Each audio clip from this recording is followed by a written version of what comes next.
Rannsóknin sem ég að gera núna snýst mælingar á aldursfordómum og partur af reyndar stærra verkefni sem að mæla alls konar fordóma á vinnumarkaði og þetta almennt í umræðina að það sé miklu fordómar á vinnumarkaði og eins og kannski töluvert minna mælingar, raunverulega mælingar á því, þetta það flóknara og við höfum bara áhuga á því að fylgja þess aðeins eftir. Almennt það þannig að það eru svona kannski megin 3 leiðir til að mæla reynda bara alla fordóma, hvort sem það eru aldursfordómar eða aðrir sko. Í fyrsta lagi þá kannski farið þá leið og margir að fara það að bara spurja fólk, hefur þú orðið fyrir fordómum? Eins og við manneskjurnar erum ekkert sérstaklega góð í því að sko meta það út frá þessu. Önnur leið sem hefur verið mjög vinsæl erlendis að senda starfsumsóknir eða ferilskrár á störf og sjá viðbrögðin. Þá passað upp á það að þú skiptir öllum störfum handahófskennt í 2 og sendir nákvæmlega eins ferilskrár. Þú breytir bara einhverju einu sem þú vilt mæla. Svipað eins og kannski lyfjarannsóknir. Þar sem þú skiptir einhverjum sjúklingum í 2.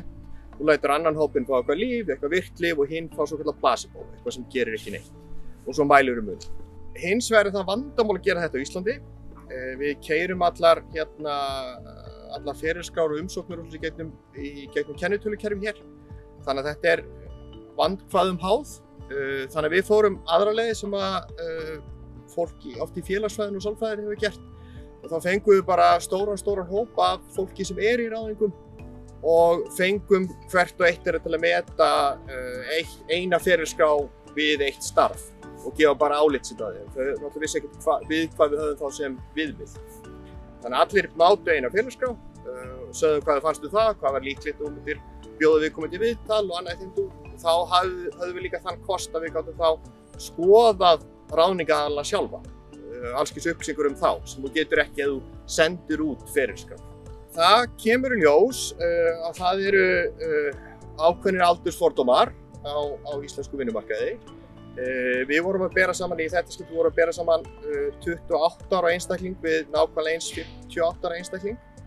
Hins vegar kannski það sem okkur fannst merkilegast í þessu að því við gátum skoða þá sem að sjá ráðningar að sko þeir sem eru með meiri reynslu og þá yfirleitt líka eldri, ekki eingöngu en líka eldri, hjá þeim hverfa þessi fordómar. Það virðist vera að þetta stemmi við ákveðnar kenningar í hagrænni sálfræði og hagfræði að þeir sem hafa mikla reynslu þeir eru orðnir betri að losa sig við alls kyns bjaganir.